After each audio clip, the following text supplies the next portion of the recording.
Human rights are universal.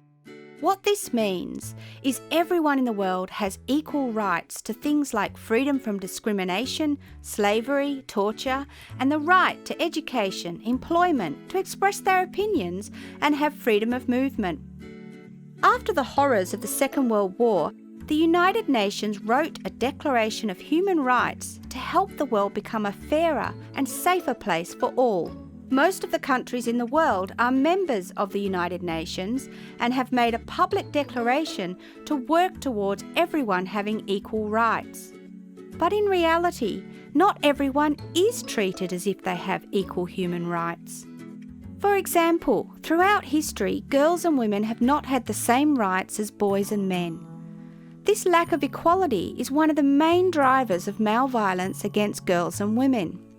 This is why feminism exists. Feminism has had a lot of bad press over the years, but it simply means a belief in equal rights and opportunities for boys and girls and men and women. The thing is, being a girl or a woman is not the only thing that gets in the way of equal rights.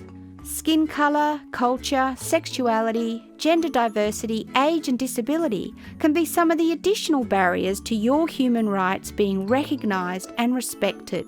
Being aware of the extra hurdles and discrimination faced by other minority groups is called intersectional feminism. What this means is if a girl belongs to one or more of these groups, her gender can intersect with, for example, the colour of her skin to make it even harder for her to have the same rights and opportunities as a white boy or a white girl. So remember, if you believe in equal rights for all human beings in the world, you believe in intersectional feminism. Big words, simple concepts. So, how can we change the world into a place that gives everyone equal rights and opportunities? Well, something we can do to address gender inequality is to make sure that all girls are aware of their rights. To know that someone is pushing up against one of your rights, you first need to know that you have that right.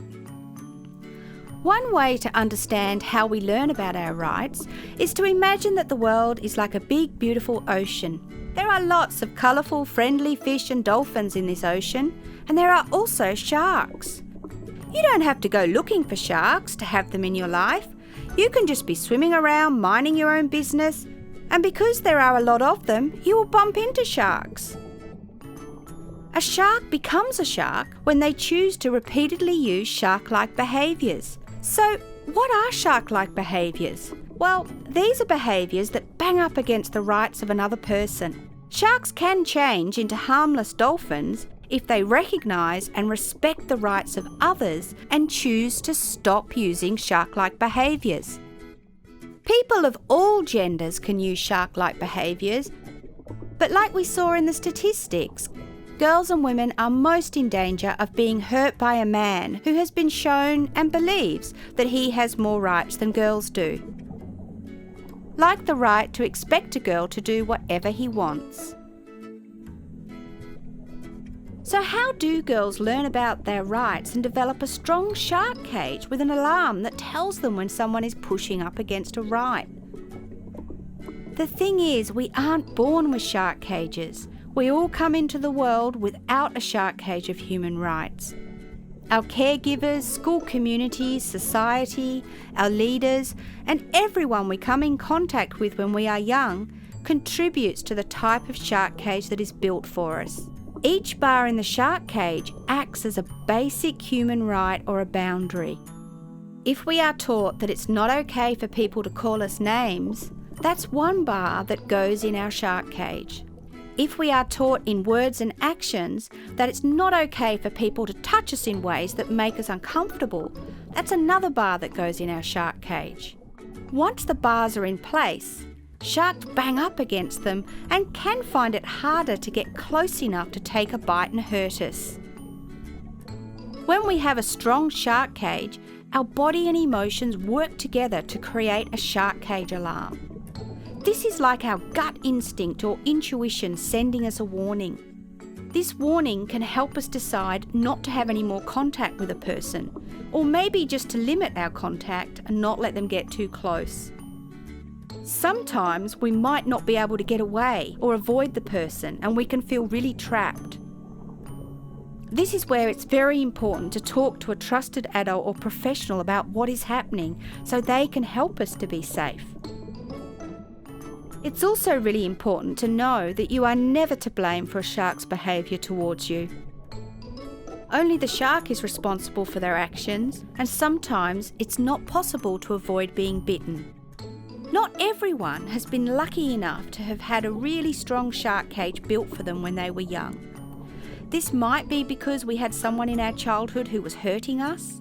It's very hard to establish a shark cage of rights if somebody is already saying in their behaviour towards us that we don't have any rights.